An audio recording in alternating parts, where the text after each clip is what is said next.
それを何者にも止めることはできない。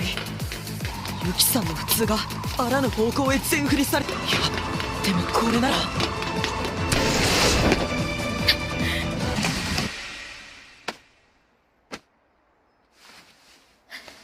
カツタパンとカツタサンド一つずついただけますか。カツタ惣菜店のパンは一人一つまでと言われました。 Hi there everyone, Lars back with another review and analysis for Kimi wa Meido-sama, brought to you by Camille's Harem. Not just a podcast for novice writers by novice writers, but also a YouTube channel by novice writers for novice writers. Because writing is an adventure, it's more fun with friends, and we are back on track with the story of Yuki becoming a normal girl at her high school.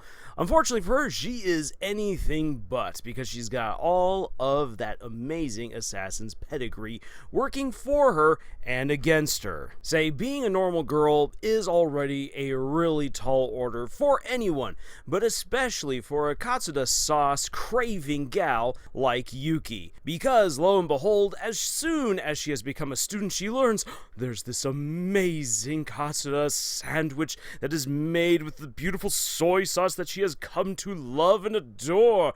The only problem is they are way up towards the top of the school, and the shop is all the way at the other end of the campus, so if you want to have any, you have to outrun the cult of jocks who worship this sauce, probably more so than Yuki. Well, this is where her assassin skills already come into play, because right off at the beginning of the episode, she easily, gracefully leaps onto the roof, runs across it, outleaps everyone, and gets to the shop before anyone else.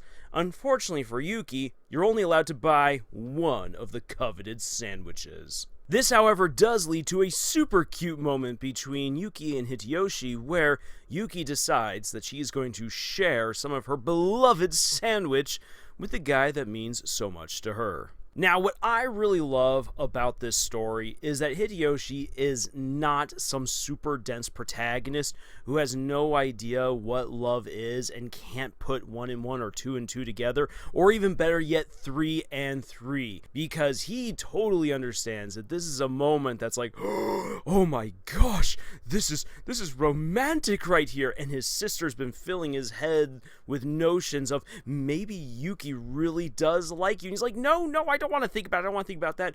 You understand? I am a young teenage boy living alone with a beautiful maid. All alone, I stress, and I am trying to not become a lecherous fool. But dang it, Yuki, you are offering me this fantastic opportunity. And yet, despite how embarrassed he is and how much this seems to communicate that she really does like him, Hitoyoshi realizes, look, I've got a super huge crush on her, but she doesn't really see me that way. Good on you, Hitoyoshi. You are the protagonist to beat, because you actually have an understanding, some self-awareness of what's going on here, and more about that self-awareness later when we get to the analysis part of this video. Well, sometime after sharing that somewhat romantic, cute moment up on the roof with the Katsuda sauce sandwich, both Hitoyoshi and Yuki are back in the classroom, having to listen to the story of the cat. Whoa, foreshadowing if I ever saw it. And Hitoyoshi is falling asleep in class, and the teacher does something that I wish I could have gotten away with when I was a teacher, and hurls his chalk at the kid who's like, you will not sleep in class! Yuki's assassin reflexes kick into gear as she slashes the chalk out of the air. Unfortunately, she cuts it so cleanly that it drills 2 pieces into both of Hitiyoshi's eyes, having thus to send him on over to the nurse's office. Well, when he goes to the nurse's office, the usual nurse isn't there. Instead, there is this musty beauty with some teasing feline qualities to her.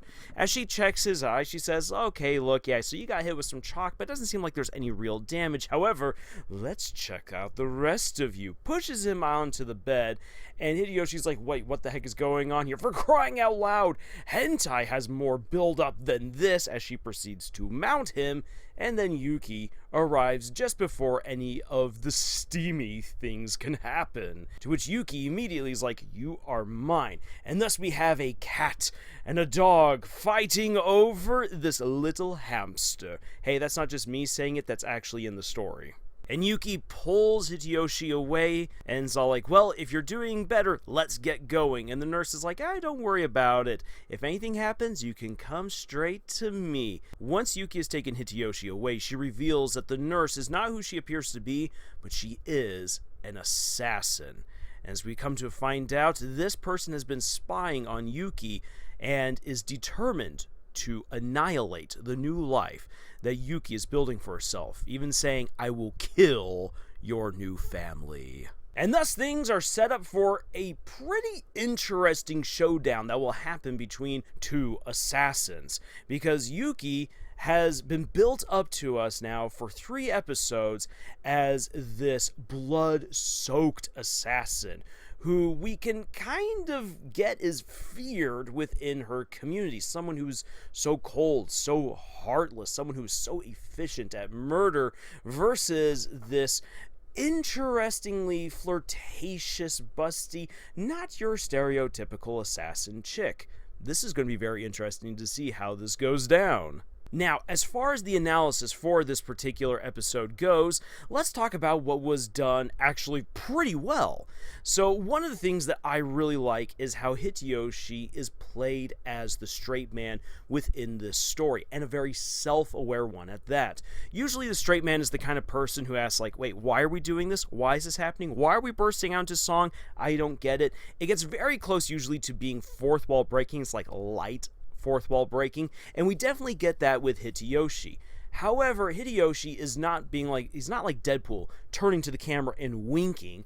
Instead, Hitoyoshi is all like, "Oh my gosh, this is not what normal life is supposed to be like. A normal girl would not run across the roof and leap down 3 stories to get sauce." But that's Yuki, so we're just going to have to accept that as it is.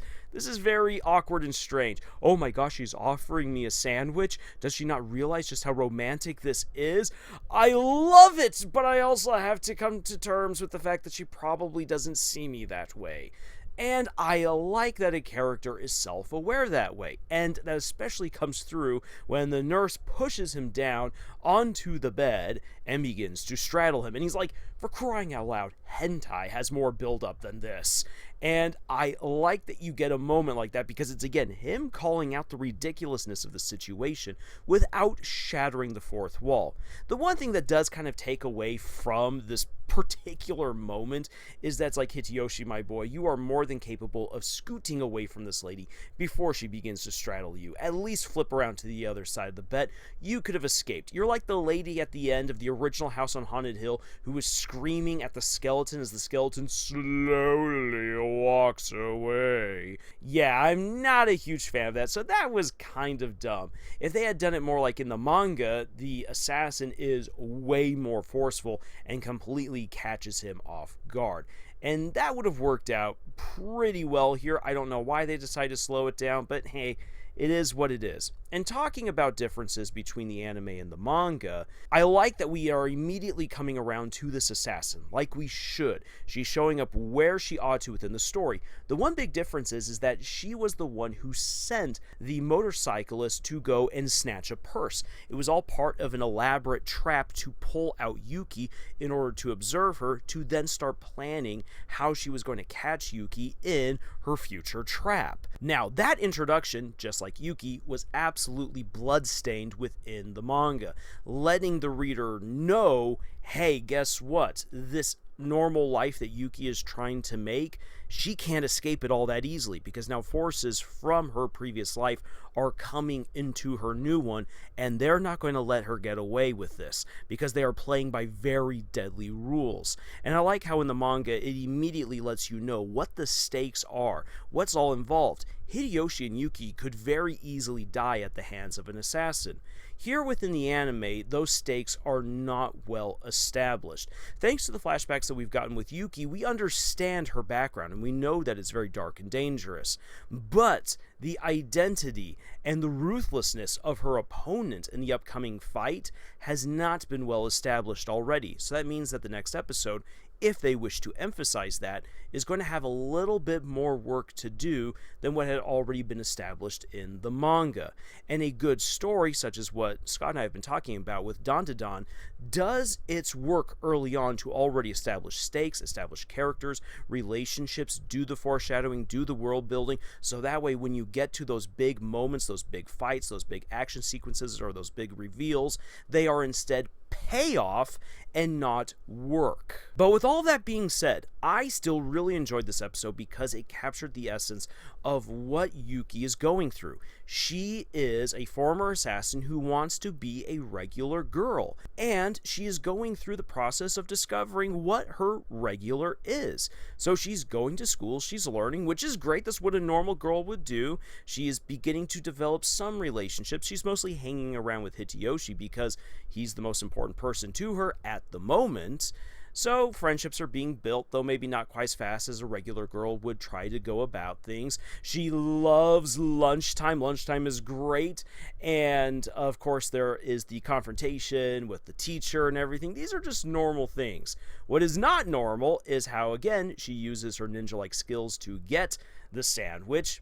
Totally out of the blue, totally not something any normal girl would be able to do. Also hiding knives on her and being able to slice chalk right out of the air, absolutely an assassin's thing to do. That is not a normal thing. But these things are normal for Yuki, and that's an important aspect of the overall story. That what makes normal Yuki is finding the balance between her life as an assassin and the life that she wishes to have with Hitoyoshi. And that's what I love about her character arc, is how we get to see her over time solidify that identity and fight to preserve it, and how she fights to preserve it. That will be what the next episode is going to all be about, because all of the confrontations that Yuki will have with the assassins who come after her is how she's able to strike and maintain that balance between the life with Hitoyoshi and the life that she once had as an assassin, including the consequences of that life and the skills that she still possesses. So as far as writing advice goes, what can we pull out of this particular episode? What can we really pull out of this episode? What I would focus on is Hitoyoshi's status as the straight man. And again, usually the straight man is the character who just calls things as they are. They're normally presented as a little bit more sullen, a little bit more jaded, and the reason for that is because they realize just how ridiculous everyone and everything else is around them, and they just don't conform to it. That's the stereotypical way of approaching the straight man. However, you can have a blushing straight man like Hitoyoshi who is completely engaged in the story, but just has enough self-awareness to realize what's normal and what isn't, and provides commentary on it. The straight man doesn't have to oppose the weirdness or just simply give snide remarks about it. The straight man is the one who provides the contrast, either through how they act or the things that they say, and how they interact with all the other characters, proving that a normal person does exist within this fantasy world, and that the audience can at least ground themselves within the straight man. So Hitoyoshi is acting like your typical teenager. He has a crush on the cute older girl. He understands the nuances of social interactions, and he knows what's normal and what isn't. And thereby he is allowed to be the straight man while also being a very real participant within the weirdness of Kimi wa Meido-sama. And I like this. This is a really nice balance to strike, and it actually isn't all that difficult. The problem is that most authors just use the straight man to, again, create that contrast while really spending most of their time focusing on the weird characters and the weird aspects of their story. But a straight man works best when they receive just as much development as anyone or anything else would. So, there is my review, my analysis, and my writing advice brought to you from Kimi wa Meido-sama Episode 4. I am really looking forward to the next episode, especially because I know what's going to happen next, and oh boy, this is going to be a whole lot of fun. And I'm going to hold back on some of the jokes that I could give because they will land better once we've actually seen the upcoming episode and see what they have adapted and what they decided to change, because that will be very interesting itself. Now, with all that being said, if you're looking for more reviews, analyses, recommendations, and the likes, then please check out our other videos here on our channel. If you haven't already subscribed, please do so. We would love to have you along for the adventure. And if you would especially like to support the work that we do,